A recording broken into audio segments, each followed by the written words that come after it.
দৰঙৰ ভিতৰতে শীৰ্ষস্থান দখলেৰে গৌৰৱ কঢ়িয়াই আনিলে সাদিক ইউজামানে। এইবেলি হাইস্কুল শিক্ষান্ত পৰীক্ষাত মঙলদৈ ডন বস্কো হাইস্কুলৰ পৰা সকলো বিষয়তে লেটাৰ নম্বৰসহ 96.3% নম্বৰেৰে জিলাখনৰ ভিতৰতে শীৰ্ষস্থান দখল কৰিবলৈ সক্ষম হয় সাদিক ইউজামান। মই আগতে ইমান ভাল নাছিলো, যেতিয়া জাভেদ ছাৰৰ পৰা পঢ়োৱা হ'লো সায়েন্স মোৰ বহুত ভাল লাগি গ'ল। যেতিয়া সায়েন্সৰ কনচেপ্টবোৰ কেটচ কৰিব পাৰিলোঁ, তেতিয়া সায়েন্স মোৰ এটা টাইপৰ ফেভৰেট ছাবজেক্ট হৈ গ'ল।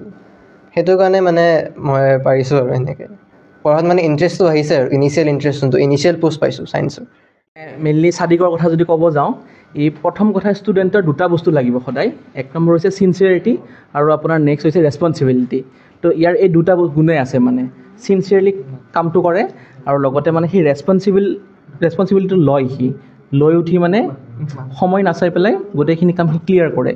সেইকাৰণে এই দুটা গুণৰ কাৰণে ইয়াৰ আজি ৰিজাল্টটো ভাল হৈছে গোটেই। আৰু ভৱিষ্যতেও ভাবোঁ এই দুটা যদি সি গুণ ৰাখি থৈ দিয়ে, ভৱিষ্যতে সদায় ওপৰলৈ আৰু বেছি উন্নতি হ'ব তাৰ। এইখিনিয়ে ক'বলগীয়া বিশেষ নাই।